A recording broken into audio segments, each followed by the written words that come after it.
Can Manchester City put an end to Liverpool's title hopes this season? Can Aston Villa gain a league double on Arsenal? And who will come out on top between Everton and Manchester United this Premier League match week? All of those questions I shall attempt to answer in today's video, which of course, hey everyone, my name is Finn. Welcome back to my channel, where in today's video, obviously, I'll be giving you my predictions and full match analysis of every single game that will happen in Premier League Match Week 23.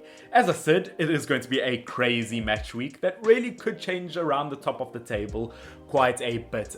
Such a competitive season, you love to see it. But before I get into my predictions, I want to ask you guys, put down in the comment section down below, which Premier League team do you support and what's one thing that you'll change about your team, whether it's the players, whether it's the tactics, what would you change? And I might just put your comments in the next Premier League prediction video. But you know what, getting into the predictions, first game, we start off strong this match week, Aston Villa versus Arsenal. Now, do I think Aston Villa will get the league double on Arsenal? Unfortunately not. I do think Arsenal will win this one. They've been in pretty good form as of late, and although Aston Villa have been the better team throughout this Premier League season, I will say this, I do find that when they do concede goals, it's due to them not really being able to defend counter-attacking style of play. They leave way too many pockets of space in the back, which allows the opposition to get around them or straight through them.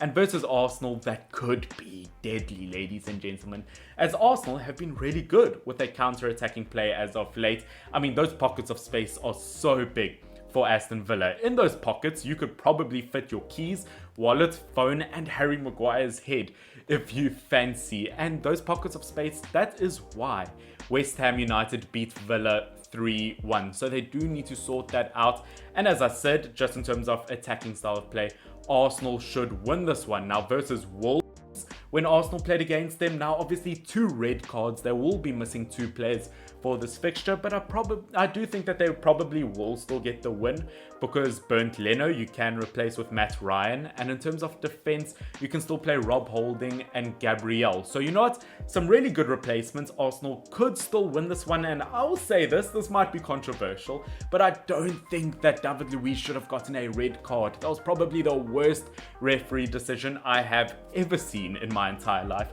And I'm a Manchester United fan. I see a fair amount of penalties, but I will say that. And in terms of a player to watch, I think Nicolas Pepe is probably the best option. Although his numbers haven't been great this season, he has been really exciting to watch and he has picked up a bit of form. So let's see what he does. But you know what, going into the next game, a bit more of a relaxed video I get. Can you see I'm relaxed? It is going to be Burnley versus Brighton. Now both teams, although fighting in a relegation battle to an extent, both teams have picked up some valuable points against some big teams this Premier League season. Brighton have just beaten Liverpool and Tottenham Hotspurs. And I'm going to say this, ever since they brought back my boy Percy Tau, the South African striker, ever since they brought him back from loan, Brighton has been the best team in the Premier League. Win versus Spurs, win versus Liverpool, it's the Percy Tau effect.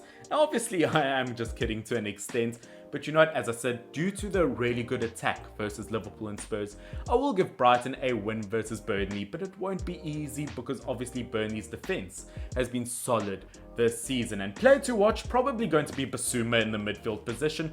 Big, strong midfielder, could be very important versus a team like Burnley. Now, game number 3 of the Premier League. It's going to be a bit more of an attacking game, as it is going to be Leeds United versus Crystal Palace. 2 very similar teams, both horrible in defense. I repeat, in case you didn't hear me, horrible in defense, but both very good with their attack so far this season. And I know I've given Leeds United a big 3-1 win, but to be honest, it could still go either way. I think whichever team wins this will win comfortably. That's what you get with sloppy defenders and really good attackers. So you know what, any team could win this, but I'm going to give Leeds United a comfortable attacking win. And in terms of a player to watch, I'm going to go for Rafinha up front for Leeds United. I have to say, ever since he's joined Leeds United, he's got that specific, Brazilian flair that you all know and love so very well, and he's very good up front. He's very accurate with his shots, with his passing, and he could be the game changer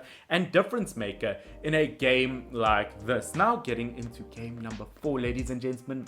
Not going to be that exciting, but could potentially be very exciting, as it is Newcastle United versus Southampton. Now Southampton, unfortunately, not a statistic you want to have, but under their manager, they have now lost 9-0 for the second time.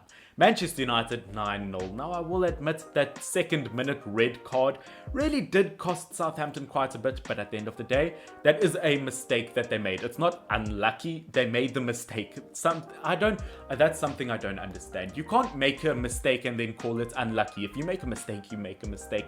The defending from Southampton was horrible. Obviously, they've got 2 red cards. They really are missing a lot of defenders, obviously due to the red cards and injuries at the moment.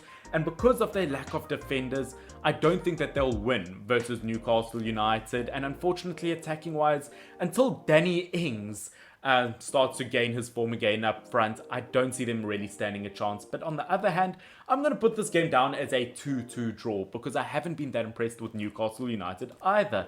Defensively, very sloppy, although their goalkeeper's good. And as I keep saying, they really are a one-man team with Callum Wilson up front. But other than that, not that impressive. So 2 very unimpressive teams at the moment. I think a draw is probably the thing that justifies both teams the most. But getting to the halfway stage in terms of predictions, game number 5 is going to be between Sheffield United and Chelsea. Now, I'm probably going to give Chelsea a pretty comfortable win. Now, Sheffield United have just won 3 games out of their last 5, which is very good considering they had no wins at the halfway stage of this Premier League season. But unfortunately, don't think they stand a chance versus Chelsea because I think Chelsea have looked pretty good under Thomas Tuchel. I think they've looked too cool. I'm sorry I made that joke in my previous prediction video, but it's a pretty good joke, I find. But yeah, Chelsea, as I said, have the better team overall. This is before the Spurs-Chelsea game, so I don't know what will happen there, but I do think Chelsea will stand a serious chance in that game. And if Chelsea can beat Tottenham Hotspurs, you would assume they can beat the likes of Sheffield United. Better team overall, they really should win that one. And in terms of a player to watch, very tricky, but I'm actually going to say Hudson-Odoi. Obviously, the youngster will play in a game like this versus a lower team, and I think he's been very impressive when he has been playing. Let's see what he can do in this game. Now, game number 6. Tottenham Hotspurs versus West Brom, believe it or not. I think this will be a very close game, which is not something Tottenham Hotspurs fans will want to hear. But unfortunately, they have not looked good as of late. I think they'll be tired after the Chelsea game, play their weaker players. And they still don't have Harry Kane up front. And the attack has looked awful. I mean, you wouldn't believe that with players like Heung-min Son, Bergwijn, Gareth Bale up front. How are you going to tell me that they really just can't score 1 goal together? They are looking horrible, but they should still get a win versus West Brom.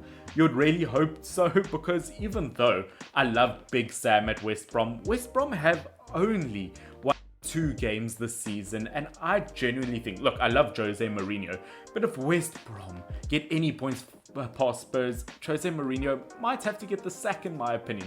Bit controversial, but that's just my opinion, obviously. So you know what, Spurs should get a 1-0 win in my opinion after that 1-0 loss to Brighton. I don't know, I couldn't put anything past Spurs at this stage. You know, except for a goal. I could easily put a goal past Spurs. But game number 7 of this Premier League match week is going to be between Fulham and West Ham. Not that exciting. I'm going to give West Ham United the win in this. Fulham obviously have gained decent points this season, but at the end of the day, only 2 wins. They just lost 2-0 to Leicester. I could really give arguments for both sides, but West Ham United, the better team at the end of the day. I have to give them the win. I'm going to give them a comfortable 2-1 win.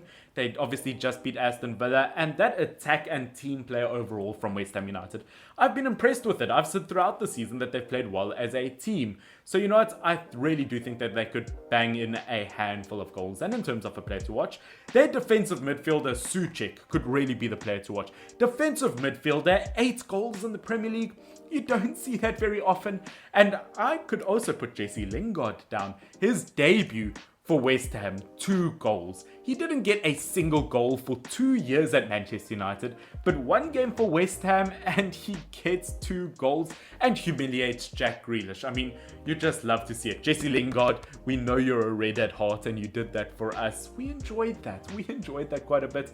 So Jesse Lingard or Soucek, either of those players could be the player to watch in a fixture like this. Now getting into my third last game of this Premier League prediction, going to be quite an interesting one to watch. It is going to be Wolves versus Leicester City, and I am going to give Leicester City the win in this one. I will say this, Wolves obviously did beat Arsenal, but it was a 9-man Arsenal team, and that was their first win in months, so I don't want to get ahead of myself. So the right thing to do is probably give Leicester City a win. They've just beaten Fulham 2-0, as I said, although they don't have Jamie Vardy, and they probably won't in a game like this. I just think Leicester City are by far the better team this season. Even without Vardy, their attack's looking very, very good, and player to watch is probably going to be James Maddison, racking up the assists and goals this season. Got 2 assists versus Fulham. He's looking very good overall, and I think that he'll help Leicester City dominate a game like this. Now, second last game of this Premier League match week, it is going to be Liverpool versus Man City.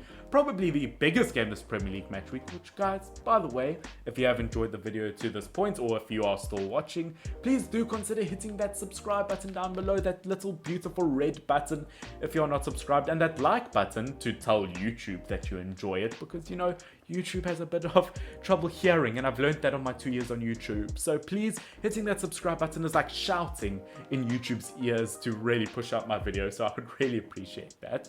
But Liverpool versus Manchester City, what do I think will happen?